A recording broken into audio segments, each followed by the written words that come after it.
வணக்கம் உறவுகளே, நான் உங்கள் ஐயனா துபாய் அபுதாபியில்.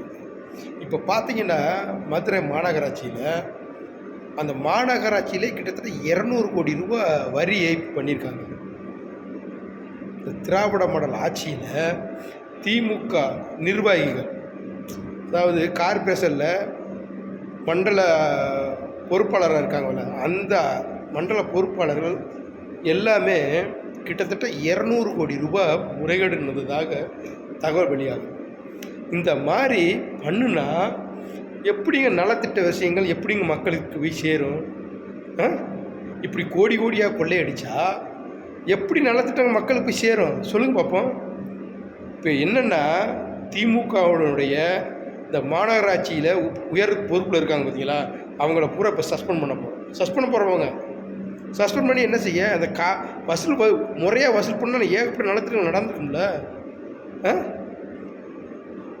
எந்த ஒரு அதிகாரியாக இருந்தாலும் அரசாங்கம் சம்பளம் கொடுக்குது. ஏன் இந்த மாதிரி வரி ஏய்ப்பு பண்ணுறீங்க? ஏன் வரவேய்ப்பு பண்ணுறீங்க? வரியை நீங்கள் முறையாக வாங்கி முறையாக பண்ணியிருந்தால் நல்ல திட்டங்களை கொண்டு வந்திருக்கலாம்ல. சாலை வசதியை சரி பண்ணியிருக்கலாம், கார்பரேஷன் கொண்டு வந்துருக்கலாம், பாதள சாக்கடை சரி பண்ணலாம், எவ்வளவோ விஷயங்கள் இருக்குது. இந்த மாதிரி வரி ஏய்ப்பு பண்ணித்தான் மதுரை வளர்ச்சி அடையாமல் போச்சு. இப்போ கோயம்புத்தூர் எடுத்துக்கோங்க. கோயம்புத்தூர் எவ்வளோ பெரிய டெவலப்பாக இருக்குது. கோயம்புத்தூர் நல்ல டெவலப்பு. ஆனால் மதுரை பாருங்கள், அப்படியே தான் இருக்குது. எந்த தொழில் வளர்ச்சியும் கிடையாது, எதுவும் கிடையாது. இன்னமும் மோசமான நிலைமைக்கு தான் போய்கிட்டு இருக்குது மதுரை மாநகராட்சி. இப்போ திமுக அரசு என்ன பண்ணுதுன்னா, உடனே அவங்க மேலே பூரா நடவடிக்கை எடுக்கிறதுக்காக சொல்லியிருக்காங்க.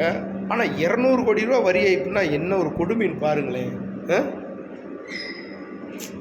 இப்படியே போச்சுன்னு வச்சுங்களேன், பாருங்கள் என்ன நடக்க போகுதுன்னு தெரில தமிழ்நாடு.